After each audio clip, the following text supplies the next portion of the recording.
Hello everyone. Today we will study about Indus Valley civilization. During the age of metals, the Dravidians and Aryans settled around the Indus River, thus marking the birth of the Indus Valley civilization some 4000 years back. While some scholars regard them to be Aryans, some other scholars consider them as Dravidians. Even some other group of scholars give the opinion that they are Sumerians, Mongoloids, and of Mediterranean clan. Next, coming to the typical features of Indus Valley. First, the period of Indus Valley. Many theories have been associated with the birth of Indus Valley civilization. According to Sir John Marshall, the period flourished between 4000 BC to 2500 BC. According to Dr. R.K. Mukherjee, the Indus Valley civilization period flourished from 3250 BC to 2750 BC.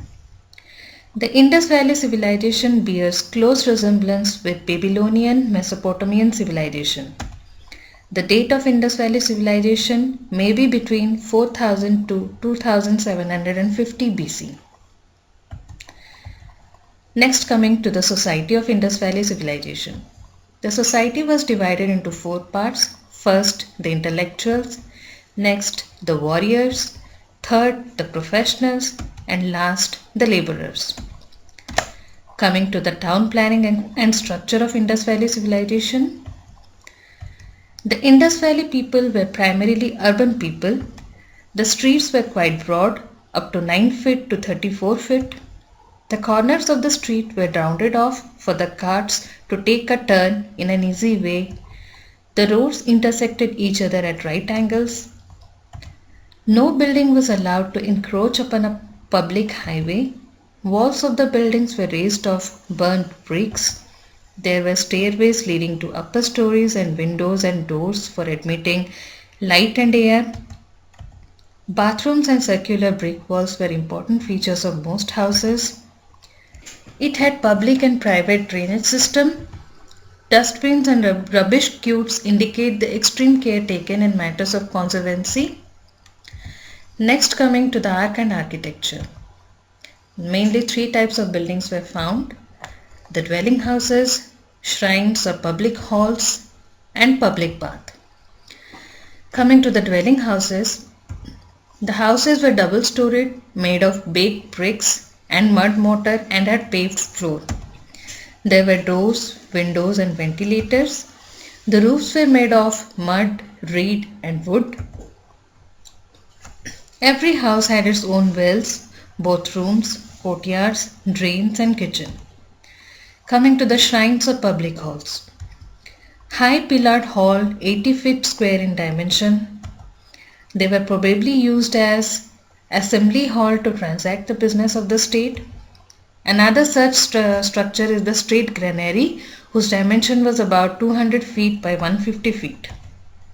Coming to the public baths, the pool is about 139 feet in length, 23 feet in breadth and 9 feet deep. It was perhaps used by the general public on festival days. This pool was provided by galleries and rooms on all sides and also with a hammams. It was fed by a well nearby. Coming to the agriculture and domestication of animals.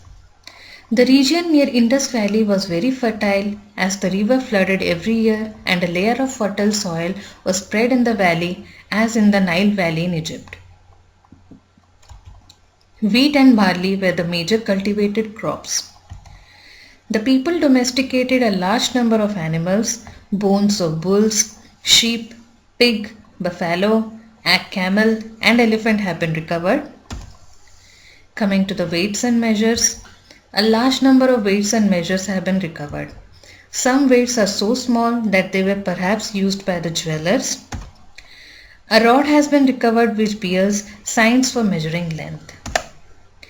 Coming to the trade and commerce of Indus Valley civilization, the people probably did not use metal currency and barter system was in vogue. They used carts and boats and were used for carrying goods from one place to another. They carried on trade extensively with Afghanistan and Balochistan. Main export items were agricultural products like cotton, and a variety of finished goods such as pottery, ivory product, etc. They mainly import precious metals. Religious life of the people of Indus Valley. The chief female deity was the mother goddess. The chief male deity was the Pashupati Mahadev or the Proto-Shiva. The worship of male phallus or the lingam and female sex organ yoni was also prevalent. They also worshipped fire and water. Sacrifices were appeared to the gods of fire and water. The worship of tree like people and animal like humped bull was in vogue. Some images have been recovered which clearly indicate that they worshipped the rising sun. Even today, the Hindus offer water to the rising sun. Some images depict people offering milk to serpents. It is quite probable that people worship the snakes too. They also worship goddess Kali and Parvati. Even today, the Hindus worship Kali and Mother Parvati. They also practiced yoga and were fond of music and dance. Lastly, coming to the downfall of the Indus Valley civilization. It is feared that certain wild and aggressive tribes from outside might have been attracted by the wealth and prosperity of the people and thus attacked the valley. The repeated attacks must have given a serious setback to the old civilization. It is also possible that some serious earthquake might have rocked the cities and destroyed them. One of the possibilities thought of is that the river Indus, on whose valley the civilization developed, might have changed its course, thus forcing the people to desert the place.